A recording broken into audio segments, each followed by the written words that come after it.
आज काय करू लागलो?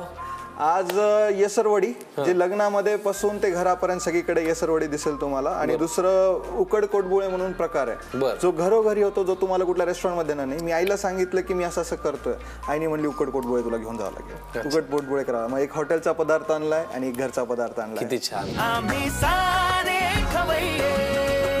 लगेच वळूया रेसिपीकडे. चला, येसरवडीसाठी लागणारं साहित्य आपण आधी बघू, मग कृती करू. हा काळा मसाला, हे बेसन, खोबऱ्याची पावडर, अद्रक लसूण पेस्ट, कोथिंबीर, खसखस भाजून कुटून घेतलेलं आहे, हे कढीपत्ता, मोहरी, जिरे, जिरे पावडर, धने पावडर, लाल तिखट, ओवा, हळद, मीठ. वा, लागणारं साहित्य माझ्या ऑलमोस्ट परिचयाचं आहे सगळं. फक्त आता हा जो काळा मसाला घेतलाय, त्याचं नेमकं काय, म्हणजे हा केलाय तयार का हा रेडीमेड आणलाय? नाही, हा तयार केलेला आपण. तयार केलेला आहे. काय काय या काळ्या मसाल्यात? ह्या काय माझा मिरे, दालचिनी, बेडगी मिरची, लाल मिरची, परत ह्याच्यामध्ये आपले सगळे खडे मसाले म्हणजे लवंग, जंगली विलायची, खरपूस भाजून मग बारीक केलं. चला, कृती करूया. पहिल्यांदा काय करायचंय? पहिले आपण खोबरं हे करून घेऊया, भाजून घेऊया. क्या येसरवडी घरात लग्न कार्य असले की येसर करतात बरं. हो. तुझं लग्न झालंय की नाही? नाही, साखरपुडा झालाय. 14 फेब्रुवारीला बनेल येसरवडी. 14 फेब्रुवारीला येसरवडी बनेल म्हणलं घरी. अरे वा, म्हणजे आता आलंय की लग्न जवळ. लग्न किती तारखेला आहे? लग्न 14 फेब्रुवारीला. अच्छा. बरं, मला सांग, आपल्या घरामध्ये जेव्हा एक व्यवसाय असतो, लहानपणी आपल्याला तो व्यवसाय, त्याचे इथिक्स, त्याच्या मागचे कष्ट काही कळत नसतं. ऍक्च्युली इंटरेस्टिंग गोष्ट अशी आहे की माझे खूप सारे कस्टमर्स आम्हाला सांगतात की गायत्री हॉटेलची आमची अशी मेमरी आहे, तशी मेमरी आहे. आम्हाला मेमरी नाही आहे. लहानपणी आम्हाला हॉटेलमध्ये जाऊ देत नव्हते. माझ्या आजोबांचं स्ट्रिक्ट मत होतं की एकदा पैसा दिसल्यावर शिक्षण दुर्लक्ष होतं, म्हणून आम्हाला लहानपणी बिलकुलच, म्हणजे मी 11वीत असताना पहिल्यांदा बाबांना विचारलं होतं की मी माझ्या मित्रांना हॉटेलमध्ये घेऊन येऊ का माझ्या बर्थडेच्या दिवशी. परमिशन घेतली होती माझ्याच हॉटेलमध्ये घेऊन जाण्यासाठी. 11वीत असताना पहिल्यांदा. पण तिथे फार वेळ घालवायचा नाही. फार वेळ घालवायचा, त्याच्यामुळे तुझी आणि हॉटेलची अशी मेमरीज नाही. मेमरीज नाही लहानपणीची. आता खूप सारे आहेत. व्यवसायाचे काही तत्व जे असतात घरातल्या मोठ्या माणसांचे, त्याच्यामुळे माझ्या वडिलांना तर आजोबा फक्त दिवाळीच्या पूजेलाच येऊ देत होते. ॲटलिस्ट मी असं मार्केटमध्ये गेलं, कुठे गेलं, गोलाईमध्ये जाणं येणं झालं तर जात होतो हॉटेलवरती बसायला. वडिलांच्या लहानपणी अजून स्ट्रिक्ट होतं. वा, आता काय? आता आपण बेसन हे करून घेऊया, कालवून घेऊया. हे जरा भाजवलेलं खोबरं इकडे घेतो. हे घे, तू दिलेलं बघा, मी अगदी छान उपरण्यासारखं घेतलंय अंगावर. बरं वाटतं ना जरा. काय लागणार आहे आता? आता ह्याच्यामध्ये आपण मीठ,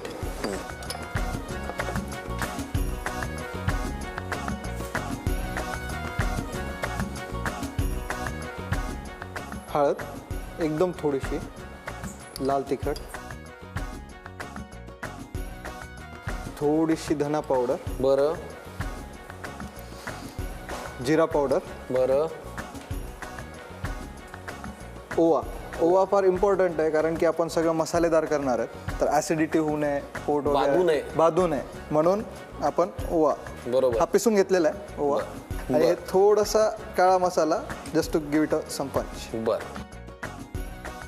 आता काय करायचं पुढे? आता हे आपण कालून घेऊया. घ्या कालून. पाणी घालायचंय का? हो हो, पहिल्याला मिक्स करतो. बघ बरं किती लागणार आहे. थोडं बस. अजून थोडं लागलं तर. बरं, तू हॉटेल मालक आहेस, पण तुला सगळा स्वयंपाक येतो का? सगळा म्हणजे स्वयंपाक कसा करायचा मला माहिती आहे, पण सगळ्याच्या सगळ्या डिशेस नाही. आपल्याकडे सध्या 200 डिशेस आहेत. त्या बस. किती? 200 हॉटेलमध्ये? हो. बरं, हे आता काय करायचं? ह्याचं आपण लाटून घेऊया आणि ह्याच्या वड्या करून घेऊया. पण ते लाटायसाठी आपल्याला व्यवस्थित मळून घ्यायला लागेल. बरं, मळून झालं की वळूया पुढच्या कृतीकडे. चला, छान मळून झालेलं आहे बेसन. पुढे काय करायचं दोस्ता?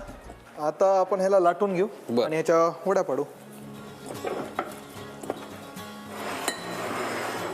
पोळपाट आणि लाटणं. बरं, मला सांग, हॉटेलचं नाव गायत्री, हे कसं काय? असं तू कधी विचारलं आजोबांना, वडिलांना?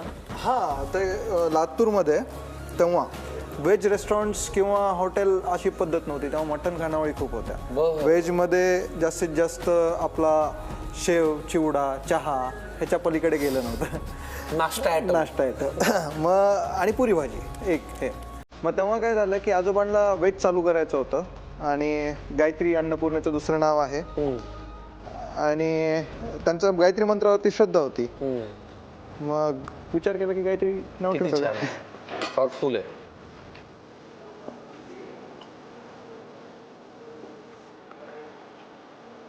तिकडे आपण जे खोबरं भाजून त्याचं एक जे सारण तयार केलं ते रेडी आता. रेडी मसाले वगैरे. हो हो.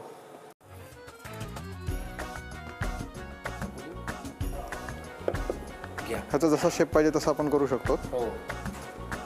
आयताकृती करतात ना शक्यतो. हो हो. मी पाहिलंय लहानपणी घरात. आता गॅस लावून घेऊ.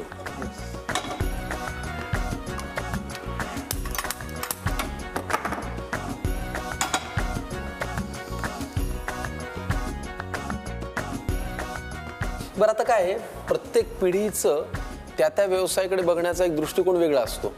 आजोबांनी व्यवसाय उभा केला, त्यांनी त्यांच्या हद्दीत ग्रोथ केली. बाबांनी केला, त्यांनी त्यांच्या हद्दीत ग्रोथ केली. आता तुझ्या हातात आलंय, काय तुला वाटतं हे कुठे न्यायला पाहिजे सगळं? लातूर हे स्टुडंट्स ओरिएंटेड शहर आहे. तर माझी अशी इच्छा आहे की त्या स्टुडंट्सला हे व्हावं अफोर्डेबल, असे पदार्थ देता यावेत, त्यांना आवडीने ते यावे आपल्याकडे आणि हे करावे. तर माझं मेन उद्देश तोच असणार. मे बी मी यंग असल्यामुळे जस्ट स्टुडंट होतो काही वर्षापूर्वी, म्हणून त्यांच्याकडे एक सॉफ्ट कॉर्नर आहे. करेक्ट. Target audience. मोहरी आणि जिरा आपण घालतोय. घाला. कढीपत्ता.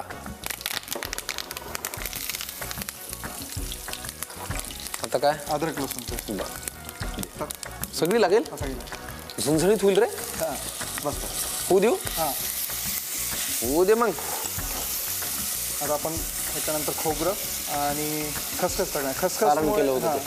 खसखसमुळे नटी टेस्ट येतो, म्हणजे थोडक्यात नॉन व्हेजिटेरियनचं जसं हे होतं त्या खसखसचं ह्याच्यामुळे होतं ते. आता काय घालतोय? भाजलेली खसखस. घाला.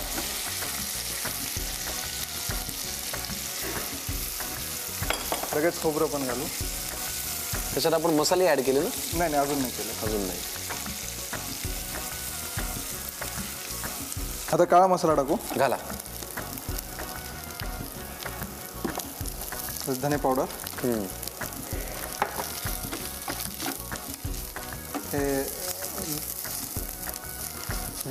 ही धने पावडर होती. जिरा पावडर टाकली आपण. बरं. लाल तिखट.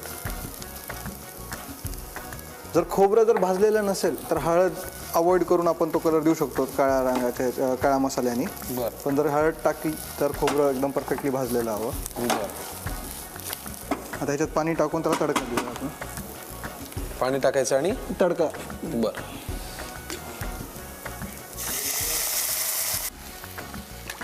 छान. त्याच्यामध्ये थोडंसं बेसन टाकू. घट्टपणा येईल. येसराचा वास परफेक्ट आलाय बघ. याला येसर असं म्हणतात मराठवाड्यामध्ये. आणि परफेक्ट पदार्थ केला या दोस्तानी मराठवाड्यातून येऊन, लातूरून येऊन. मीठ घालायचं ना? घाला मीठ. उकळी आलेली आहे. वड्या टाकून घेऊ. घाला घाला घाला. येसर वड्या मस्त. ह्याला अजून एक पद्धत आहे आपल्या लातूरचीच आहे. बेसन हटून आपण करू शकतो. जेव्हा आपल्याला बल्क कुकिंग किंवा जास्त ह्याच्या प्रमाणात बनवायचं असेल, ह्या सगळ्या सॉगी होतात म्हणून आपण वेगळंच बेसन बनवतो आणि त्याच्यावरती ओतून देतो. घरगुती घरी बनवण्यासाठी हे असं प्रेफरेबल आहे. मला वाटतं आपण याला एक 5-10 मिनिटं उकळी काढून देऊया. चालेल? तोपर्यंत तुम्ही लिहून घ्या साहित्य आणि कृती. आता येसरवडी तयार करण्याची कृती पाहूया. प्रथम एक पॅन गरम करून घेऊन त्यात खोबऱ्याची पावडर भाजून घ्यावी. आता एका बाउलमध्ये बेसन, चवीनुसार मीठ, थोडीशी हळद, लाल तिखट, थोडीशी धणेपूड, जिरेपूड, ओवा आणि थोडासा काळा मसाला घालावा आणि हाताने सगळं एकत्र करून मिसळून घ्यावं. त्यानंतर पाणी घालून मळून घेऊन त्याचा गोळा तयार करून घ्यावा. त्यानंतर हा गोळा लाटून घेऊन त्याच्या वड्या पाडून घ्याव्या. त्यानंतर एका कढईत तेल घेऊन ते गरम झाल्यानंतर त्यात मोहरी घालावी. ती तडतडल्यानंतर जिरे, कढीपत्ता, आलं लसूण पेस्ट घालावी. ती परतून घेतल्यानंतर त्यात भाजलेल्या खसखसची पूड, भाजलेली खोबऱ्याची पावडर, काळा मसाला, धणेपूड, जिरेपूड, लाल तिखट, हळद घालून सगळं मिक्स करून घ्यावं. त्यानंतर त्यात थोडंसं पाणी घालावं आणि घट्टपणासाठी थोडंसं बेसन घालावं. नीट ढवळून त्यात चवीनुसार मीठ घालावं आणि एक उकळी येऊ द्यावी. उकळी आल्यानंतर त्यात तयार केलेल्या वड्या सोडाव्यात. 5 ते 10 मिनिटं झाकून उकळी येऊ द्यावी. बारीक चिरलेली कोथिंबीर घालून येसर वडी गार्निश करावी.